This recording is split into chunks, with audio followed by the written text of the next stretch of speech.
लिंग सिर का लौंच करना, दाढ़ी मूछ का,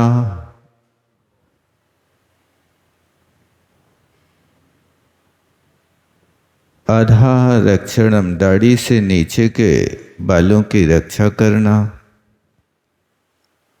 सिर केस कुछ छूट गया क्या? भाव सिद्धि, सिर का केश लौंच, दाढ़ी का, मूछ का और नीचे के दाढ़ी के नीचे के बालों का रक्षण और पीछे कमंडल, इन दोनों को ग्रहण करना। ये 4 प्रकार की बहिरंग लिंग शुद्धि कहलाती है। अन्यत्र दूसरे प्रकार से भी आता है। लॉन्च करना, खड़े होकर आहार करना,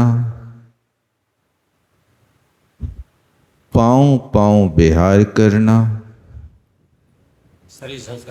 और शरीर संस्कार नहीं करना। मूलाचार में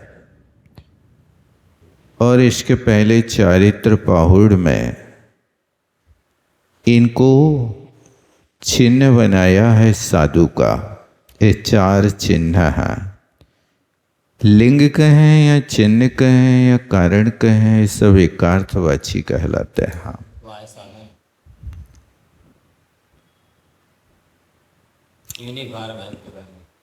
लाइट सामने चमक रही है इसकी।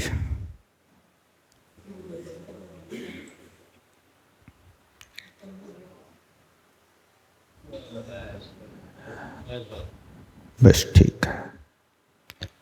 अभ्यंतरलिंगम जिन सम्यक्तम तस्य शुद्धि मापन्ना प्राप्त। अंतरंग लिंग जिन सम्यक्त को ग्रहण करना, उसकी शुद्धि से युक्त होना। बहिर्लिंगम पूर्वोक्तम चतुर्विध लिंगम मोक्षदायकम न भवति। मिटा हुआ है, मोक्षदायकम होना चाहिए।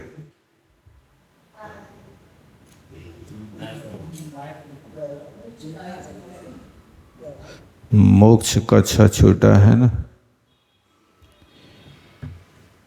तो ये मात्र बाहरी लिंग 4 प्रकार का कहा, वो मोक्ष का कारण नहीं है। अंतरंग शुद्धि होती है तो ये बाह्य लिंग होना आवश्यक है, ये सहयोगी है। अकार्यम भवति स्फुटम इति निश्चयेन मोक्ष रहितानां मिथ्या दृष्टिनां दिगंबराणां। कहती जो मिथ्या दृष्टि दिगंबर भाव रहित हैं उनको अकार्य है, माने मोक्ष मार्ग का कार्य सिद्ध नहीं होता है। इसलिए अंतरंग और बहिरंग शुद्धि होना आवश्यक है। आहार भय परिग्रह मेहुण शरणाय मोयोषि तुमम भामियो संसार वर्णे अणाय कालम अनपविशो। हे साधक,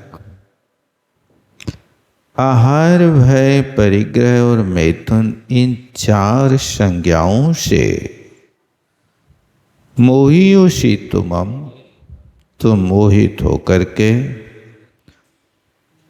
अणाई कालम मड़प वशो संसार भमे भमियो,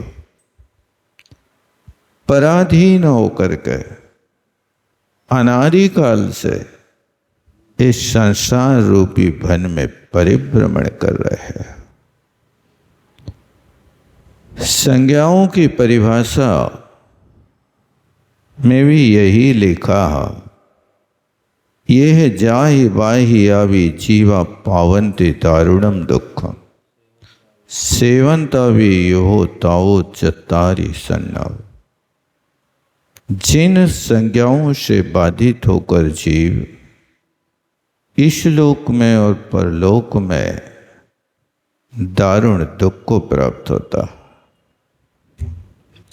ऐसी ये चार संज्ञाओं से संसार का प्रत्येक प्राणी ग्रसित है। इन संज्ञाओं का अध्वान प्रवृत्ति रूप पंचम गुण स्थान तक होता है। आहार संज्ञा की प्रवृत्ति छठे गुण स्थान तक होती है। इसके आगे संज्ञाएं तो रहती हैं, लेकिन उनकी प्रवृत्ति सिर्फ कर्म के उदय की अपेक्षा होती है।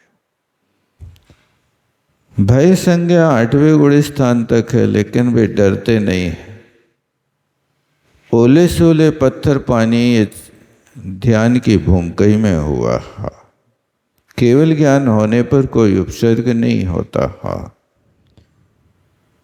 लेकिन वे निर्भय थे, किंतु भय मोहिनी कर्म का नाश 60वें में नहीं हुआ। 9वें गुण स्थान में उसका क्षय होगा। आहार भय परिग्रह मैथुन संज्ञाओं से मोहित होकर आत्म स्वरूप से विचलित हुआ आत्मा भवसि तुमं त्वं हे जीव भ्रांता परियाटी परिभ्रमण किया है तुमने संसार बने, संसार रूपी भयंकर जंगल में। नरक त्रियक कुमनुष्य कुत्सित देव गहने। नरक त्रियंच कुमनुष्य और देव दुर्गति के वन में भयंकर परिभ्रमण किया। अनादि कालम पूर्व काले अनात्म वश होकर, ना आत्मा वशा मनो वशे यशो अनात्म वश। जो आत्मा के वश नहीं होकर मन के वश होकर के इन दुखों को सहन किया, सो अनात्म वश कहलाता। विषय कषायानि विषय कषाय अन्याय रंजित हृदय इत्यर्थ। विषय कषाय और अन्याय से रंजित है हृदय जिनका, ऐसे जीव इस संसार में परिभ्रमण करता है।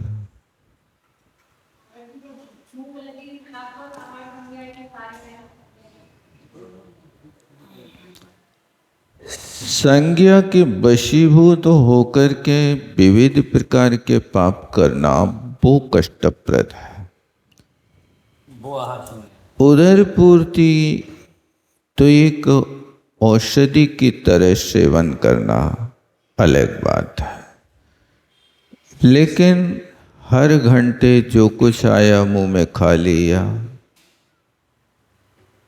असंयम की प्रवृत्ति रात दिन चल रही है, वो संज्ञा कष्टप्रद है। आहार करना निषेध नहीं है, ले तप बढ़ावन हेतु नहीं तन पोसते तजरसन को। उसको बस जैसे दीपक जलाने के लिए तेल की आवश्यकता है, लेकिन अब मिट्टी के तेल से दीपक जलता है, किंतु हम घी का दीपक जलाएंगे, बाधा नहीं है, जलेगा। लेकिन घी के दीपक को जलाने के लिए आपके लिए तो खर्च, समय, श्रम ज़्यादा करना पड़ेगा, क्योंकि घी के दीपक को जलाने के लिए आपके लिए 2000 रुपया किलो का अठपहरा घी ला करके दीपक में जलाओगे, तो इससे आश्रव की मुख्यता अधिक रहेगी। लेकिन ऐसे भी लोग होते थे कि उनके पास मिट्टी का तेल नहीं होता था, तो एक लकड़ी होती थी मसाले, जिससे रस्सी बनाते थे हमारी, उसका जो बांस जैसे मतलब है, शनोरा, वो मतलब दीपक जैसा जलता था।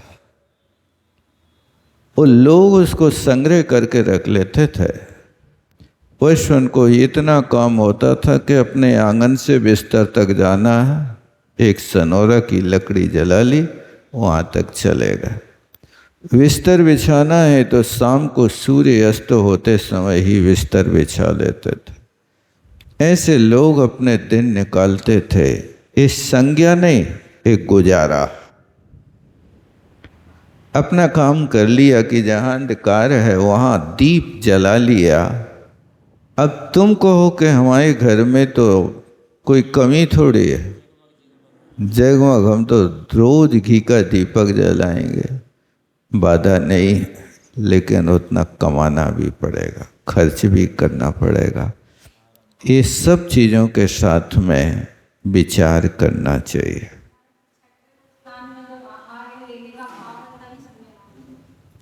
संज्ञा तो है, लेकिन संज्ञा के साथ में वहाँ पर शंबर निर्जरा की बहुलता है। वो संज्ञा असंयम की ओर नहीं ले जा रही है तो असंयम। मुनि महाराजों को आहार करना भी उन्होंने छठा अणुव्रत डाल दिया कि तुम श्रावक के घर जाकर के हाथ फैला रहे हो, ये शुद्धोपयोग तो नहीं है, स्वोपयोग की भूमिका। आहार करके आते हैं तो प्रतिक्रमण किया जाता है। फिर भी उनके पास से ऐसा है कि जौहरी की दुकान की धूला के भी पैसा मिलता है। धूल झाड़ के ले जा रहे हैं, पैसा दे जाओ। है, संज्ञा तो है। संज्ञा का अभाव नहीं करेंगे, संज्ञा रहेगी। लेकिन जो संज्ञा संबंधी कर्म है, अंतरंग में असाता वेदनी की उदीर्णा का काम छठे गुण स्थान तक होता है। सातवें गुण स्थान में आहार होवे, लेकिन वो आहार संबंधी असाता की उदीर्णा का निमित्त मिट गया। 14 परिचय तो 13वें गुण स्थान में भी महाराज को है, केवली भगवान को। एकादश चिन्ह ये है, लेकिन अशाता की उदीर्णा न होने के कारण वो आहार संज्ञा के अंतर्गत नहीं आता। जब भी आहार संज्ञा होती है तो असाता वेदनी की उदीर्णा मानी जाती है। भय संज्ञा होती है तो भय का उदीर्णा मानी जाती है। ऐसी सभी संज्ञाओं के साथ में, चूँकि ये चारों संज्ञाओं में मूलतः मोहिनी कर्म का ही एक साम्राज्य है। अंतरंग में असाता वेदनी की उदीर्णा, लेकिन वो असाता वेदनी को काम करने में मोहिनी सहायक होता है, क्योंकि मोहिनी पूर्वक ही वेदनी काम करता है। इसलिए जहाँ पर आहार होगा, अंतरंग कारण वेदनी होगा, लेकिन माया और लोभ कषाय की प्रवृत्ति होना है उसमें।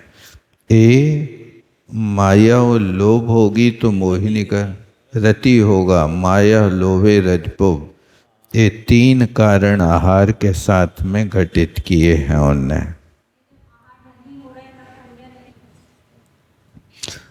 आहार नहीं होगा तो आगे 7वें गुण स्थान के बाद आहार नहीं होगा। और इसके छठे गुण स्थान में भी जब आहार कर रहा उसी से संज्ञा माने, अन्य समय आहार नहीं कर रहा तो संज्ञा नहीं है। अब देखो, आहार संज्ञा का कारण आहार नहीं कर रहे, लेकिन तत्सुभ जोगैण भिक्षा कर रहे हो तो भी आहार संज्ञा में उसकी ओर उपयोग चला गया, अथवा आहार का समय हो गया, आहार को देख लिया और उसमें भाव हो गया, अथवा आहार दंसरण तत्सुभ जोगैण और पेट खाली हो गया, तो वो आहार नहीं कर रहा, लेकिन खाली पेट में आहार के बिना शरीर की शक्ति क्षीण हो रही है। क्या हुआ, आज आहार नहीं हुआ? ऐसे कारण आहार संज्ञा के भी होते हैं। नहीं कर रहे हैं, पहले से छठे तक आहार संज्ञा होती है, करें चाहे नहीं करें। वहाँ संज्ञा है, वहाँ तो बराबर।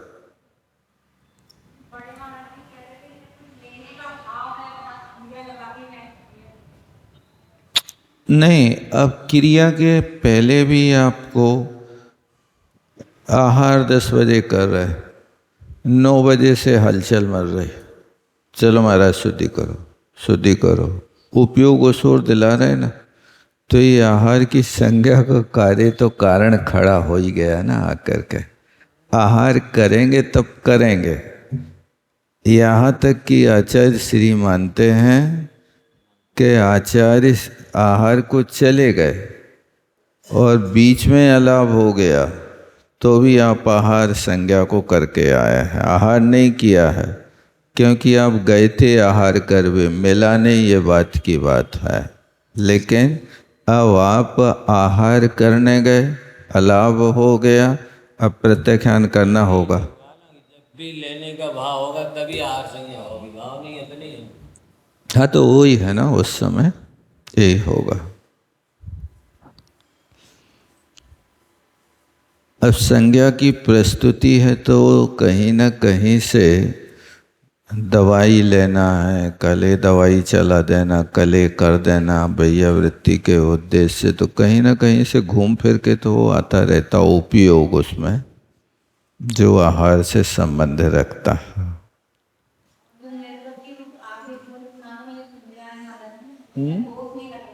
क्या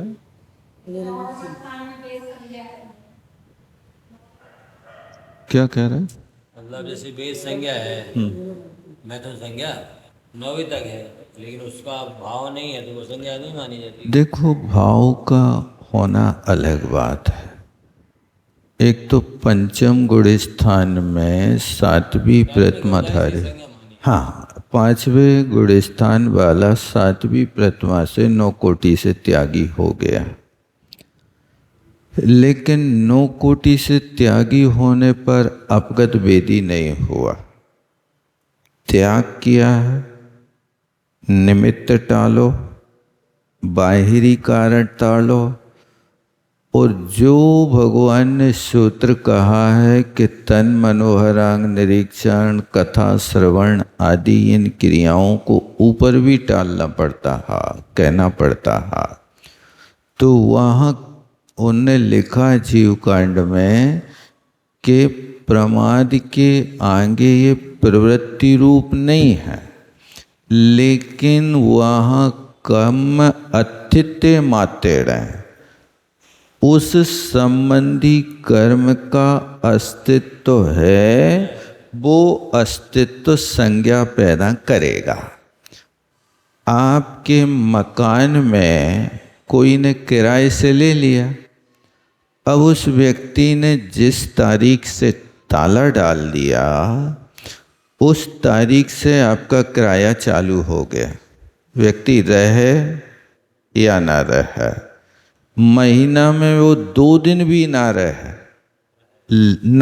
हाँ 2 दिन भी रहे और 28 दिन ना रहे, लेकिन ताला तो 28 दिन पड़ा है।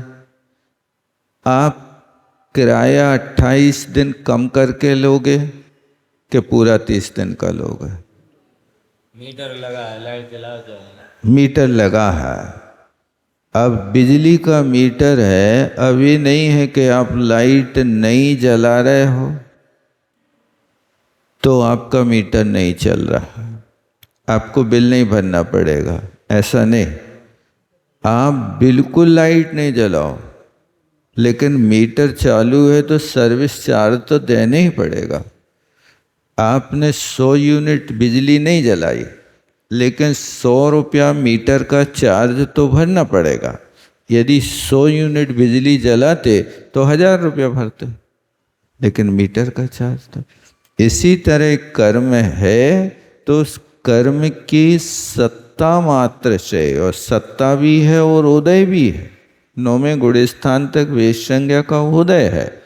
मानेंगे संज्ञा उदय से तो है नहीं, लेकिन वो अपगत वेदी हो गया, वहाँ उदय के साथ बंध समाप्त हो गया। ये दोनों चीज़ें समाप्त हो गई हैं। इस अपेक्षा से उसको स्वीकार करना पड़ेगा। चारों संज्ञाओं का तत्संबंधी कर्म रहेगा तो उसको आपको स्वीकार करना पड़ेगा। ये प्रवृत्ति रूप क्रिया जो हो रही है संज्ञाओं की, ये तो निचले गुण स्थानों में है। पहले से पंचम गुण स्थान तक सभी प्रकार की संज्ञाएं प्रवृत्त होते हैं। छठे गुण स्थान में सिर्फ आहार संज्ञा प्रवृत्त होती है। दूसरी संज्ञाएं छठे गुण स्थान में नहीं होती हैं, लेकिन अंतरंग कारण उनका है, वो कारण से संज्ञा मानी जाती है। पंचम गुण स्थान में भी परिग्रह त्याग प्रतिमा हो गया, नौवीं प्रतिमा। तो परिग्रह त्याग प्रतिमा में सिर्फ बत्थ में तीर्ण ऐसा है, वस्त्र मात्र है, सबका त्याग कर दिया। लेकिन परिग्रह त्याग प्रतिमाधारी परिग्रह संज्ञा का त्यागी नहीं है।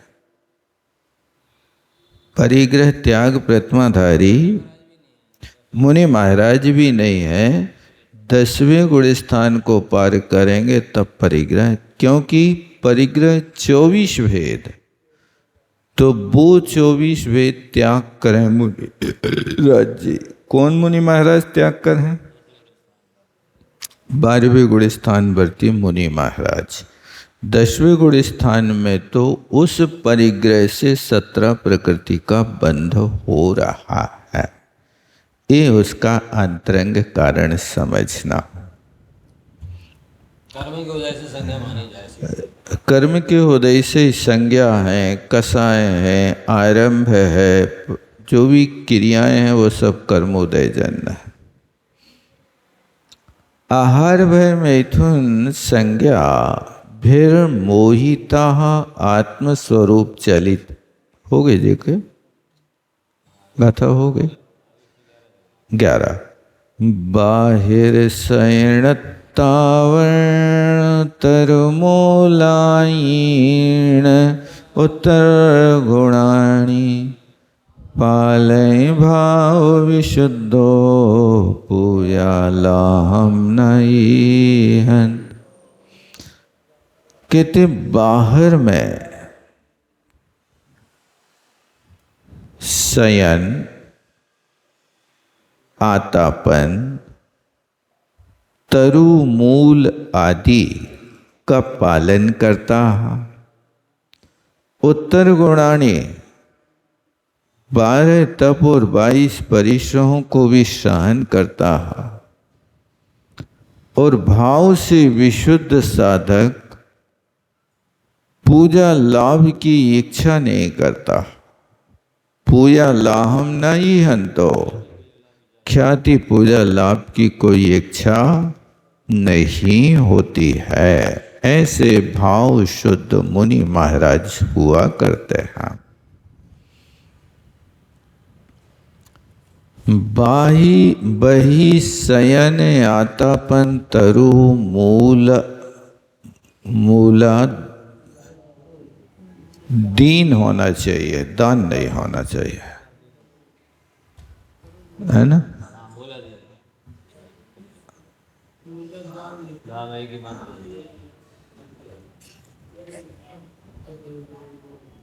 छाया में भी मूलाधीन किया ना। उत्तर गुणान पालियति संबंध, बाहर में शयनासन आदि तप करता, खुले स्थान में शयन करना, अभ्रावकाश योग धारण करना इस शीतकाल में, और ग्रीष्म काल में आतापन योग करना, पहाड़ के ऊपर चिलचिलाती धूप में निवास करना, और बारिश ऋतु में तरु मूलाधीन वृक्ष के मूल में बैठे हैं, घनघोर बारिश हो रही है, और बारिश होने के बाद पूरी रात पानी पत्तों से टपक रहा है, और वो टपकने वाला पानी ऐसा लगता जैसे कोई उनके ऊपर शूल पटक रहा। ये सब कर रहे हैं, इन उत्तर गुणों को पालन करते हैं। इस संबंध लगाना, शीतकालीन अनावृत स्थाने स्थितिम कुरु, ठंडी के दिनों में खुले स्थान में सोना, कमरे में थोड़ा सा झरोखे से हवा आ जाए तो तिल मिला जाता है, उस पे भी थर्माकोल लगाते भाई लोग।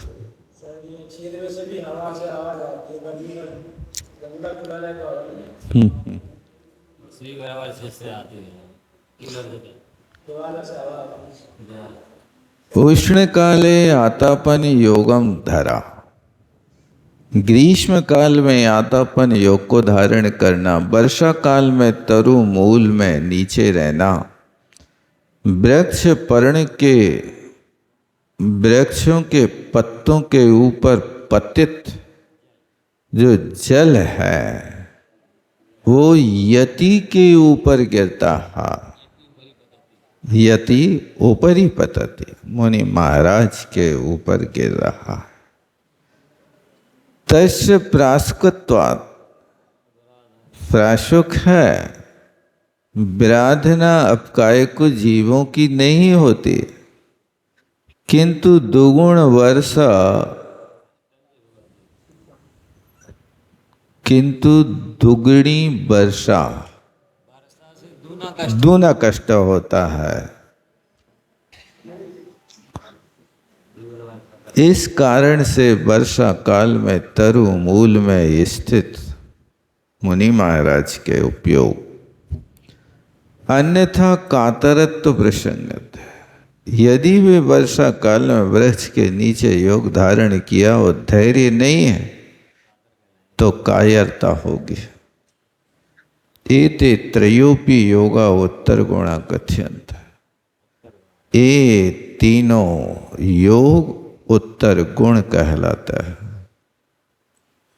पालय भाव विशुद्ध, पालन करो ये भाव विशुद्ध है।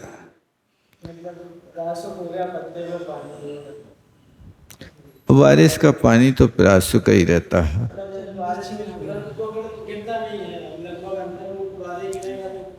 वो ऊपर से गिरेगा तो भी प्यासु का ही रहेगा, क्योंकि वहाँ जो पानी है ना, नीचे आते आते उसके जीव समाप्त हो जाता है। पत्ते से नीचे गिर रहा है ना तो प्राशुक हो जाता है। आलोड़न किया हुआ, पतित किया हुआ, अथवा रहट्स की फटकार हुई हो, बाल्टी को जोर से पटक दिया हो, तो वो सब प्राशुक की कोटि में आ जाता है, जीव उससे निकल जाता है? देखो, स्थावर कायकों को नहीं छाना जाता, छानने का क्रम तो त्रस्कायिक जीवों के लिए होता है। अब वो उस स्थान के स्थावर जलकायिक तो प्राशुक हो गए, लेकिन अब कुआं में कितने जीव रहते हैं? मेंढक है, चींटी है, मकड़ी है, कई जीव उसमें जाते हैं। हाँ, अब बराबर इनको छानना होता है। इससे त्रसों का निष्कासन करने के लिए छानने की प्रक्रिया है। जल में रहने वाले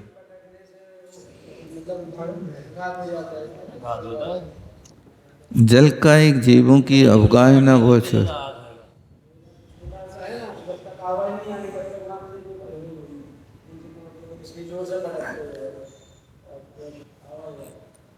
अब वो डूबती भी नहीं ना सहज में। यदि वजनदार बाल्टी होती है तो डूब जाती है, हल्की यदि एल्यूमिनियम वगैरह की होती तो नहीं डूबती है। आराम से जाती है उलट जाती है, तुरंत भर जाती है, कुछ गाने नहीं पड़ता, लेकिन लोग पटकते हैं तो आधा से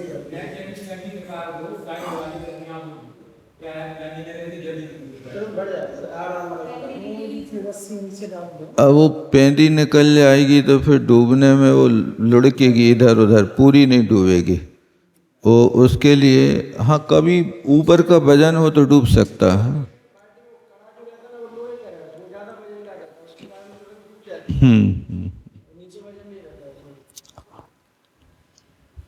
बहुत हल्का होती है।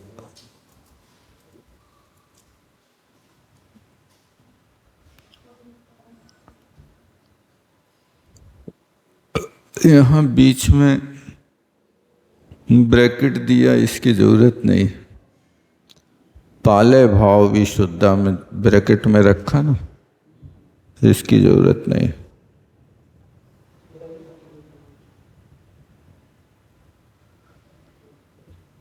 इन सब का पालन कर, तत्व भाव सिद्धि पूर्वक पालन कर। इन सब चीजों का भाव विशुद्धि पूर्वक पालन करना। तत्व भावना निर्मल मना शनिति भावा। तत्वों की भावना अत्यंत निर्मल मन होते हुए इनको करना चाहिए, एक कथन का तात्पर्य।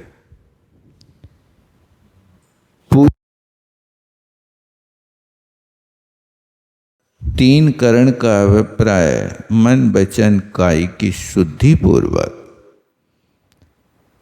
आत्मा का चिंतन करो। अनादि निर्णम तिवग्गहरम, अनादि निधन और तीन वर्ग को हरण करने वाले ऐसे धर्म अर्थ काम को नष्ट करने वाले ऐसे रत्नत्रय की या सात तत्वों की आराधना करो। हे जीव, प्रथम तत्व जीव, अजीव, आश्रव, बंध, संबर, निर्जरा और मोक्ष, इन सात तत्वों का श्रद्धा कर तथा मन वचन काय से शुद्ध होता हुआ धर्म अर्थ काम रूप त्रिवर्ग को हरने वाले मोक्ष के स्वरूप अनादि निधन आत्मा का ध्यान करो।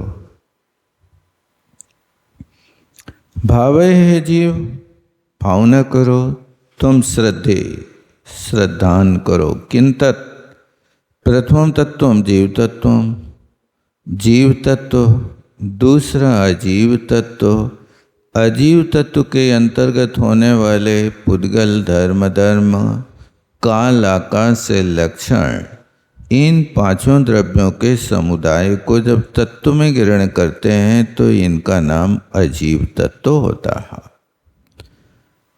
तृतीयम तत्वम आश्रव नामधेयम, तीसरा जो तत्व होता है उसका नाम आश्रव है। यहाँ सब जगह तत्व तत्व लिखा है, वास्तव में ता में ता होना चाहिए, क्योंकि तत् शब्द से त्वा प्रत्यय करना है। तस्य भावा तत्व, मूल में तत् शब्द है, उस तत् शब्द से त्वा प्रत्यय करोगे तो तत्व बनेगा। एकता और इसमें लिखना चाहिए, तब तत्व होगा। सर्वत्र ऐसे ही लिखा है इनने, जो सही नहीं माना जाता।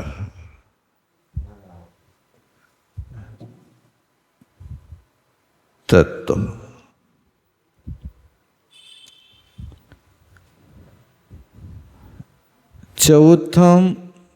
चतुर्थम बंध नामधेयम, चौथा बंध तत्व है।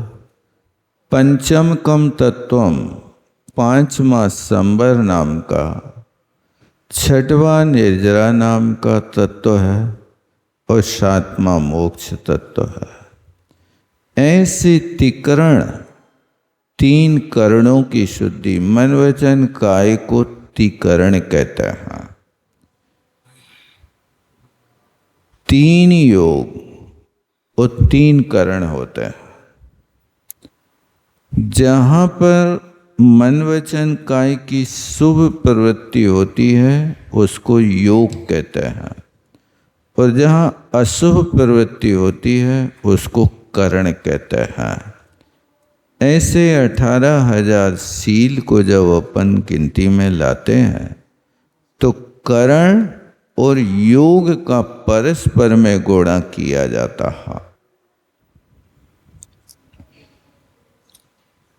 ऐसे 3 करण की भावना अल्पमस्तु कालम अंतर मुहूर्त काल में कथम भूतम आत्मानम अनादि निधन आदि अंत से रहित, ऐसे धर्म अर्थ काम इन तीनों वर्गों से रहित सर्व कर्म क्षय है लक्षण जिसका, ऐसे मोक्ष तत्व को प्राप्त होगे ये निर्णय होगा। मतलब ये 3 पुरुषार्थ आत्मा का स्वभाव नहीं है, धर्म पुरुषार्थ भी आत्मा का स्वभाव। मोक्ष पुरुषार्थ मुनि महाराज के 28 मूल गुणों से श्रावक के देव पूजा गुरु का ये आत्मा का स्वभाव नहीं, धर्म स्वभाव नहीं। मोक्ष पुरुषार्थ आत्मा का स्वभाव। क्या 3 पुरुषार्थ आत्मा का स्वभाव। इन 3 पुरुषार्थों से संसार नहीं छूटेगा।